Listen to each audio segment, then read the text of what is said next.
Company के अधीन governor general. Bengal के गवर्नर रॉबर्ट क्लाइव, जिसका शासनकाल 1757 से 1760 तक रहा एवं पुनः 1765 से 1767 ईस्वी तक रहा। रॉबर्ट क्लाइव द्वारा किए गए महत्वपूर्ण कार्य इस प्रकार हैं। इसने बंगाल में द्वैत शासन की व्यवस्था की, जिसके तहत राजस्व वसूलने, सैनिक संरक्षण एवं विदेशी मामले कंपनी के अधीन थे, जबकि शासन चलाने की जिम्मेवारी नवाब के हाथों में थी। इसने मुगल सम्राट शाह आलम द्वितीय को इलाहाबाद की द्वितीय संधि 1765 ईस्वी के द्वारा कंपनी के संरक्षण में ले लिया। यानी इसने मुगल सम्राट शाह आलम द्वितीय को इलाहाबाद की द्वितीय संधि 1765 के द्वारा कंपनी के संरक्षण में ले लिया। रॉबर्ट क्लाइव ने बंगाल के समस्त क्षेत्र के लिए 2 उप दीवान, बंगाल के लिए मोहम्मद रजा खां और बिहार के लिए राजा सिताब राय को नियुक्त किया। यानी इसने बंगाल के लिए मोहम्मद रजा खां को और बिहार के लिए राजा सिताब राय को नियुक्त किया। ये 2 उप दीवान थे। अन्य गवर्नर बारेब्लास्ट, जिसका शासनकाल 1767 से 1769 तक, काटियर 1769 से 1772 ईस्वी तक, वारेन हेस्टिंग्स 1772 से 1774 ईस्वी तक रहे। कंपनी के अधीन गवर्नर जनरल। रेगुलेटिंग एक्ट 1773 ईस्वी के अनुसार बंगाल के गवर्नर को अब अंग्रेजी क्षेत्रों का गवर्नर जनरल कहा जाने लगा। यानी 1773 ईस्वी के रेगुलेटिंग एक्ट के तहत अब बंगाल के गवर्नर जनरल को अंग्रेजी क्षेत्र का गवर्नर जनरल कहा जाने लगा, जिसका कार्यकाल 5 वर्षों का निर्धारित किया गया। मद्रास एवं बम्बई के गवर्नर जनरल को उसके अधीन यानी इसके अधीन कर दिया गया। इस प्रकार भारत में कंपनी के अधीन प्रथम गवर्नर जनरल वारेन हेस्टिंग हुआ। यानी इस तरह मिलाकर भारत के प्रथम जो गवर्नर जनरल हुए वो कौन हुए? वारेन हेस्टिंग हुए। कब से कब तक? 1774 से 1785 तक। वारेन हेस्टिंग 1750 ईस्वी में कंपनी के एक क्लर्क के रूप में कलकत्ता आया था। यानी यह जो था एक क्लर्क के रूप में कलकत्ता आया था और वह अपनी कार्य कुशलता के कारण कासिम बाजार का अध्यक्ष बना, फिर बाद में बंगाल का गवर्नर बना एवं कंपनी का गवर्नर जनरल बना। वारेन हेस्टिंग्स 1774 से 1785 ईस्वी तक इसका शासनकाल रहा। इसने राजकीय कोषागार को मुर्शिदाबाद से हटाकर कलकत्ता लाया। 1772 ईस्वी में इसने प्रत्येक जिले में एक फौजदारी तथा दीवानी अदालतों की स्थापना की। इसने 1781 ईस्वी में कलकत्ता में मुस्लिम शिक्षा के विकास के लिए प्रथम मदरसा स्थापित किया। कौन पहला मदरसा स्थापित किया? Warren Hasting. इसी के समय 1782 ईस्वी में जोनाथन डंकन ने बनारस में संस्कृत विद्यालय की स्थापना की। किसने की? जोनाथन डंकन ने की। गीता का अंग्रेजी अनुवाद विलियम विल्किंस को हेस्टिंग ने आश्रय प्रदान किया है। यानी जो गीता का अंग्रेजी अनुवाद किया था विलियम विल्किंस, उसको हेस्टिंग ने उसको अपने यहाँ आश्रय प्रदान किया था। इसी के समय सर विलियम्स जोन्स ने 1784 ईस्वी में the Asiatic Society of Bengal की स्थापना की।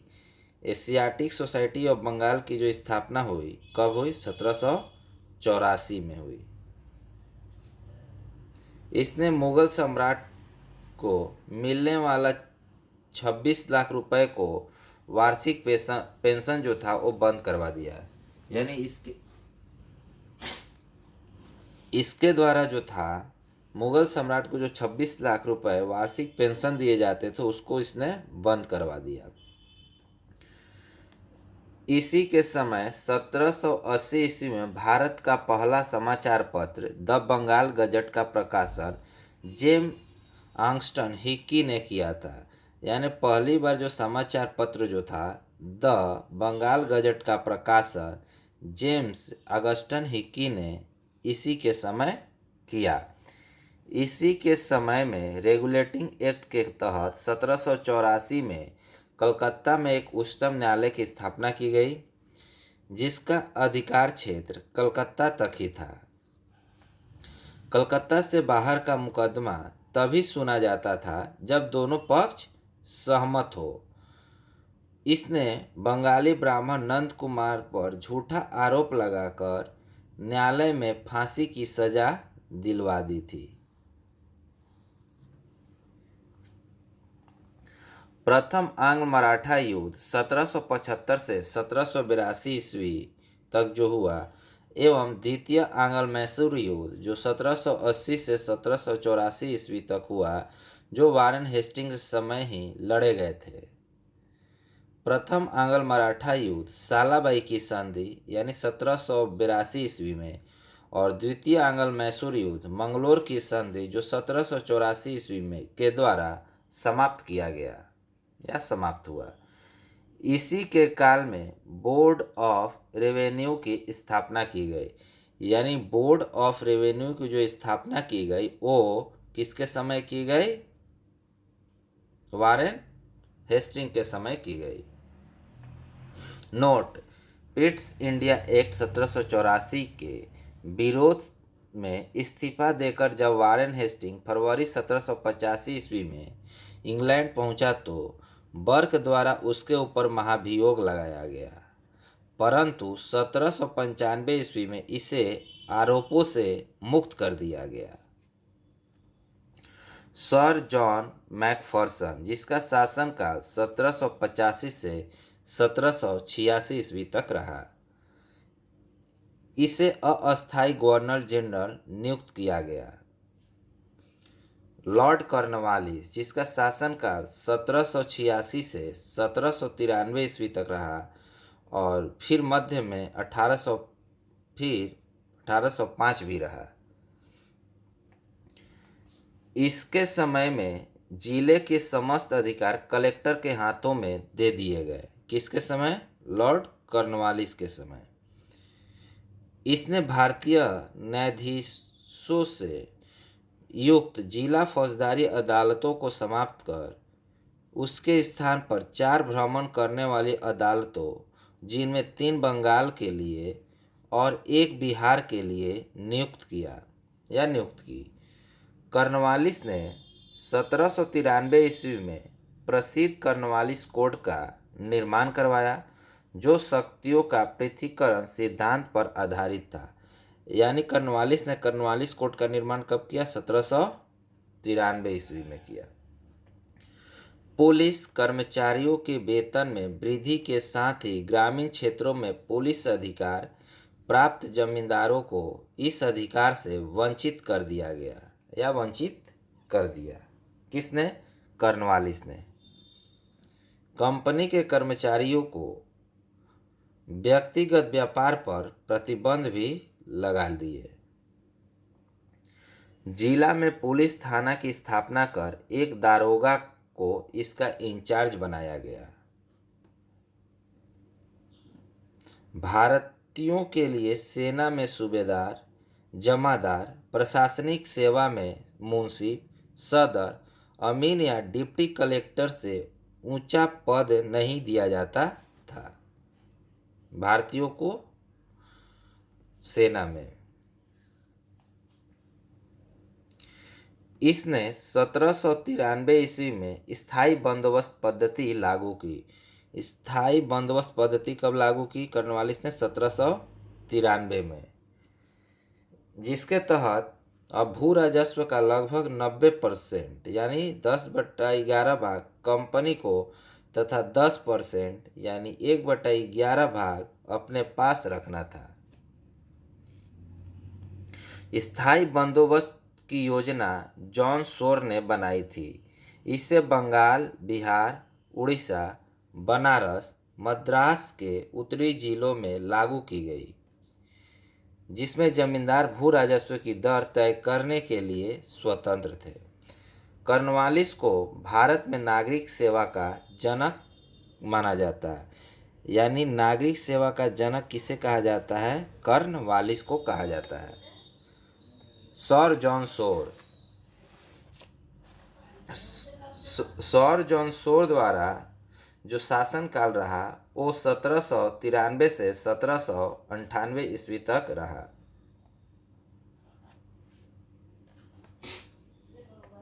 लॉर्ड वेलेस्ली 1798 से 1805 ईस्वी तक इसका शासनकाल रहा। इसके द्वारा किए गए प्रमुख कार्य इस प्रकार था।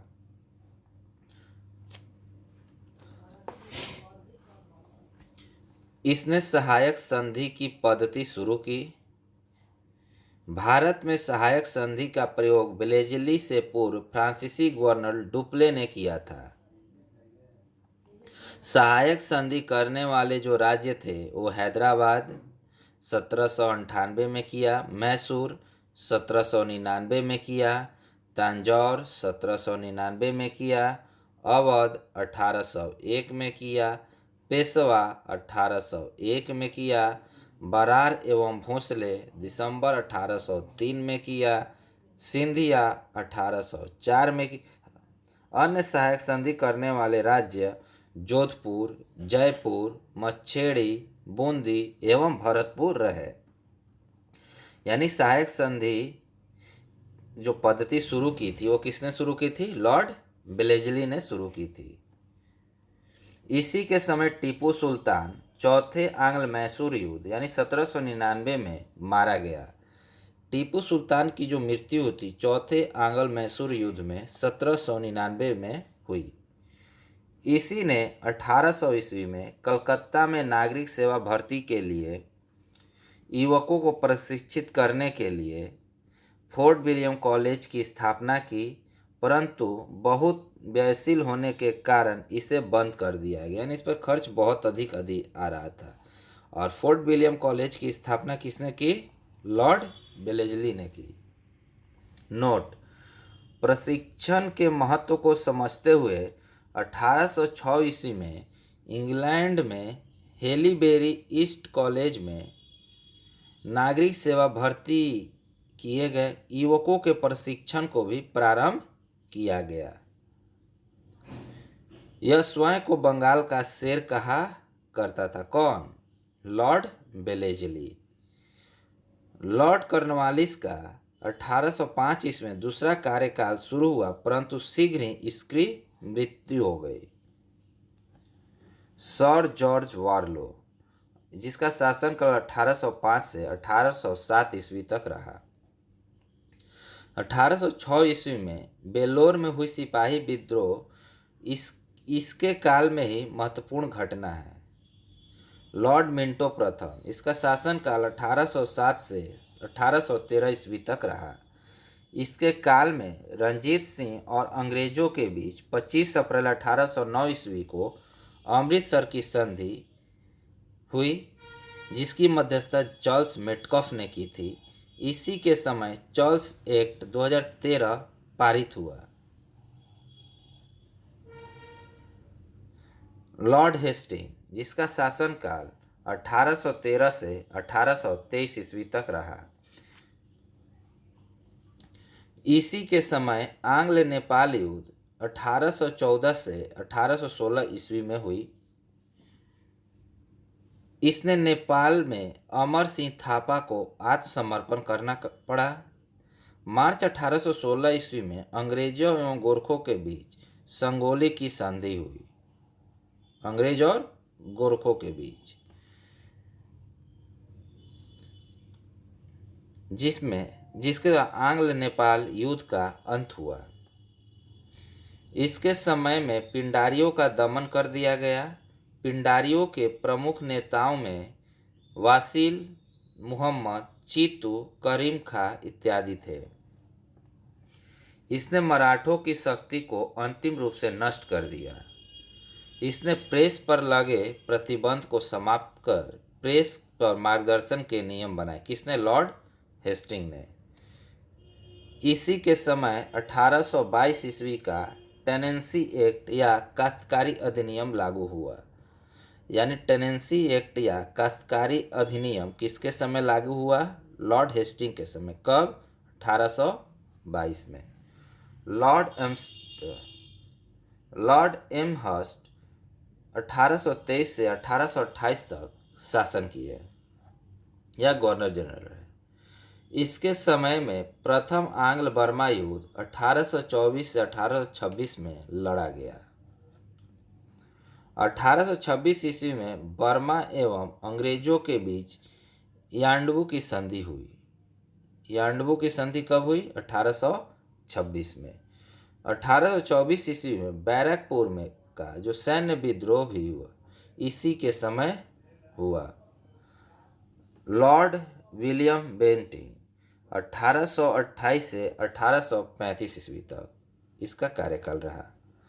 1803 ईस्वी में यह मद्रास का गवर्नर था। इसी के समय 1806 ईस्वी में माथे पर जातीय चिन्ह न लगाने तथा कानों में बालियां न पहनने देने पर बेल्लोर के सैनिकों ने विद्रोह कर दिया। 1833 ईस्वी में चार्टर एक्ट द्वारा बंगाल के गवर्नर जनरल को भारत का गवर्नर जनरल बना दिया गया। इस प्रकार भारत का पहला governor general Lord William Bentinck हुआ। यानी भारत का पहला गवर्नर जनरल कौन हुआ? लॉर्ड विलियम बेंटिंग 1833 के चार्टर एक्ट के तहत। राजा राम मोहन राय के सहयोगियों से बेंटिंग ने 1829 ईस्वी में सती प्रथा को समाप्त कर दिया। बेंटिंग ने इसी प्रथा के खिलाफ कानून बनाकर 1829 ईस्वी में धारा 17 के द्वारा विधवाओं के सती होने को अवैध घोषित कर दिया। नोट: अकबर और मराठा पेशवाओं ने भी सती प्रथा पर रोक लगाने का प्रयास किया था। बेंटिंग ने कर्नल सलीमन की सहायता से 1830 ईस्वी तक ठगी प्रथा को समाप्त कर दिया। सन 1835 ईस्वी में बेंटिंग ने कलकत्ता में कलकत्ता मेडिकल कॉलेज की स्थापना की। इसी के समय मैकाले की अनुशंसा पर अंग्रेजी को शिक्षा का माध्यम बनाया गया। मैकाले द्वारा कानून का वर्गीकरण भी किया गया। यानी अंग्रेजी को शिक्षा का जो माध्यम बनाया गया वो किसके द्वारा? मैकाले की अनुशंसा पर बनाया गया। बेंटिंग ने 1831 ईस्वी में मैसूर तथा 1834 ईस्वी में कुर्ग एवं मध्य कचेर को हड़प लिया। इसने भारतीयों को उत्तरदायी पदों पर भी नियुक्त किया। इसने शिशु बालिका की हत्या पर भी प्रतिबंध लगा दिया। चार्ल्स मेटकॉफ, जिसका शासनकाल 1835 से 1836 ईस्वी तक रहा, इसने अपने 1 वर्ष के कार्यकाल में प्रेस पर से नियंत्रण हटाया। इसीलिए इसे भारतीय प्रेस का मुक्तिदाता कहा जाता है। यानी भारतीय प्रेस का मुक्तिदाता किसे कहा जाता है? चार्ल्स मेटकॉफ को कहा जाता है। लॉर्ड ऑकलैंड, जिसका कार्यकाल जो रहा उस 1836 से 1842 ईस्वी तक रहा। इसके समय की सबसे महत्वपूर्ण जो घटना है प्रथम आंग्ल अफगान युद्ध, जो 1839 से 1842 ईस्वी में लड़ी गई। 1839 ईस्वी में इसने कलकत्ता से दिल्ली तक ग्रैंड ट्रंक रोड का मरम्मत करवाया। किसने? लॉर्ड ऑकलैंड ने।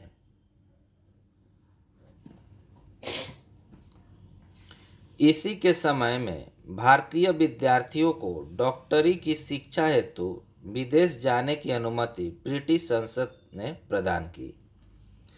लॉर्ड एलिनबरो, जिसका कार्यकाल या शासनकाल 1842 से 1844 ईस्वी तक रहा। प्रथम आंग्ल अफगान युद्ध इसी के समय समाप्त हुए। सिंध को अगस्त 1843 ईस्वी में पूर्ण रूप से ब्रिटिश साम्राज्य में मिला लिया गया। दास प्रथा का उन्मूलन इसी के समय हुआ। 1843 ईस्वी में एक्ट 5 के द्वारा किया गया। रविवार की छुट्टी की शुरुआत 1843 ईस्वी में हुई, यानी रविवार को छुट्टी रहेगी, जो आज भी यह परंपरा चल रही है। सरकारी कार्यालयों, अन्य कार्यालयों, निजी कार्यालयों में या अन्य दफ्तरों या अन्य कोई भी व्यापार हो, संडे को छुट्टी दिया जा रहा है। लॉर्ड हार्डिंग, जिसका कार्यकाल 1844 से 1848 ईस्वी तक रहा। इसके काल की सबसे महत्वपूर्ण घटना जो थी वो थी प्रथम आंग्ल सिख युद्ध 1845 से 1846 ईस्वी तक।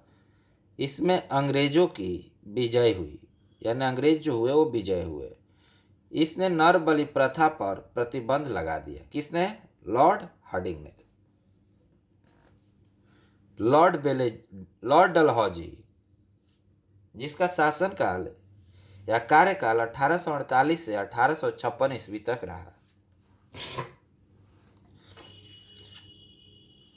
द्वितीय आंग्ल सिख युद्ध 1848 से 1849 ईस्वी तथा पंजाब का ब्रिटिश शासन में विलय 1849 ईस्वी में जगत प्रसिद्ध सिख राज्य का प्रसिद्ध हीरा कोहिनूर महारानी विक्टोरिया को भेज दिया गया। लॉर्ड डलहौजी के कार्यकाल में द्वितीय आंग्ल बर्मा युद्ध और सन 1852 ईस्वी में लोअर बर्मा एवं पीगू को अंग्रेजी राज्य में मिला लिया गया। डलहौजी ने सिक्किम पर 2 अंग्रेज डॉक्टरों के साथ दुर्व्यवहार का आरोप लगाकर 1850 ईस्वी में उस पर अधिकार कर लिया। 1852 ईस्वी में एक इनाम कमीशन की स्थापना की गई। इनाम कमीशन की स्थापना कब की गई? 1852 में। इसका जो उद्देश्य भूमिकर रहित जागीरों का पता करके उन्हें छीनना था। डलहौजी का शासनकाल उसके व्यापक सिद्धांत यानी डॉक्ट्रिन ऑफ लैप्स, व्यापक सिद्धांत डॉक्ट्रिन ऑफ लैप्स के कारण अधिक याद किया जाता। इस नीति के तहत अंग्रेजी साम्राज्य का विलय किए गए राज्य थे। जो अंग्रेजी साम्राज्य में जो विलय किए गए राज्य थे वो इस प्रकार थे। सर्वप्रथम सतारा को 1848 ईस्वी में, फिर जैतपुर, बुंदेलखंड और संबलपुर उड़ीसा जो 1849 ईस्वी में, बघाट जो हिमाचल प्रदेश में है 1850 ईस्वी में, उदयपुर जो मध्य प्रदेश में है 1852 ईस्वी में, झांसी 1853 ईस्वी में, नागपुर 1854 ईस्वी में मिला लिया गया। सन 1856 ईस्वी में अवध के को कुशासन का आरोप लगाकर अंग्रेजी राज्य में मिला लिया गया। उस समय अवध का नवाब वाजिद अली शाह था।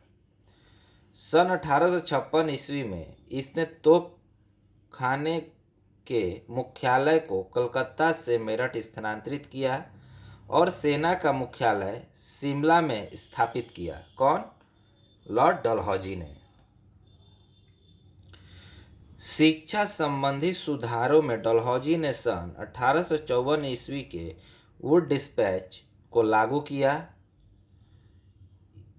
इसके अनुसार जिलों में एंग्लो वर्नाकुलर स्कूल प्रमुख नगरों में सरकारी कॉलेज तथा 1857 ईस्वी में तीनों प्रेसिडेंसियों कलकत्ता, मद्रास और बम्बई में एक एक विश्वविद्यालय स्थापित किए गए। साथ ही प्रदेश में एक शिक्षा निदेशक नियुक्त किया गया। कलकत्ता, मद्रास और बम्बई में।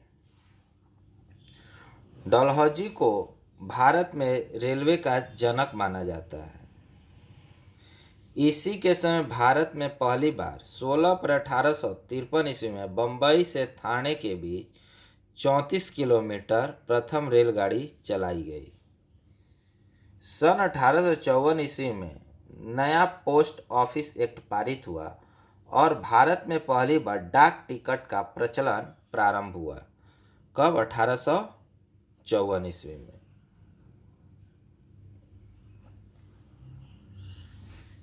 इसने पृथक रूप से भारत में पहली बार सार्वजनिक निर्माण विभाग की स्थापना की। इसने सन 1854 ईस्वी में एक स्वतंत्र विभाग के रूप में लोक सेवा विभाग की स्थापना की। यानी लोक सेवा विभाग की जो स्थापना की कब की? लॉर्ड डलहौजी ने 1854 में की। इसी के समय 1853 ईस्वी में कलकत्ता एवं आगरा के बीच पहली बार बिजली से संचालित तार सेवा शुरू की गई। यानी तार सेवा को जो शुरुआत की गई 1853 ईस्वी में की गई। इसने शिमला को ग्रीष्मकालीन राजधानी बनाया। यानी लॉर्ड डलहौजी ने शिमला को ग्रीष्मकालीन राजधानी बनाया। 1853 ईस्वी के चार्टर एक्ट के द्वारा कंपनी के संचालन मंडल से कंपनी के प्रशासनिक अधिकारी योग की नियुक्ति पर अधिकार वापस ले लिया गया और 1853 ईस्वी से ही अधिकारियों की नियुक्ति के लिए प्रतियोगिता परीक्षा की व्यवस्था की गई, जिसके लिए उम्र जो रखी गई थी 1823 वर्ष रखी गई थी। नोट: सत्येंद्रनाथ टैगोर पहले भारतीय थे जिन्होंने 1863 ईस्वी में लंदन में हुई सिविल सेवा परीक्षा में सफलता प्राप्त की। यानी पहली बार सिविल सेवा परीक्षा में पास होने वाले जो भारतीय थे वो सत्येंद्रनाथ टैगोर थे। 1922 ईस्वी में इलाहाबाद जो भारत में अवस्थित है एवं लंदन दोनों स्थानों के साथ साथ सिविल सेवा परीक्षा का आयोजन होने लगा। यानी भारत के इलाहाबाद में और लंदन दोनों जगहों पर। डलहौजी ने नर बलि प्रथा को रोकने का भी प्रयास किया था। लॉर्ड कैनिंग का जो कार्यकाल रहा वो 1856 से 1862 ईस्वी तक रहा। यह भारत में कंपनी द्वारा नियुक्त अंतिम गवर्नर जनरल तथा ब्रिटिश सम्राट के अधीन नियुक्त भारत का प्रथम वायसराय बना। इसके समय की सबसे महत्वपूर्ण घटना थी सन 1857 ईस्वी का ऐतिहासिक विद्रोह। इसी विद्रोह के बाद प्रशासनिक सुधार के अंतर्गत भारत का जो शासन कंपनी के हाथों से सीधे ब्रिटिश सरकार के नियंत्रण में ले लिया गया। कैनिंग के समय इंडियन हाई कोर्ट एक्ट पारित हुआ, जिसके द्वारा बम्बई, कलकत्ता तथा मद्रास में एक एक उच्चतम न्यायालय की स्थापना की गई। कैनिंग के समय में ही 1856 ईस्वी में विधवा पुनर्विवाह अधिनियम स्वतंत्र रूप से लागू हुआ। 1857 ईस्वी में कैनिंग के समय ही महालेखा परीक्षक पद का सृजन किया गया, जो स्वतंत्रता के बाद नियंत्रक एवं महालेखा परीक्षक कहलाया। भारत शासन अधिनियम 1858 ईस्वी के तहत मुगल सम्राट के पद को समाप्त कर दिया गया।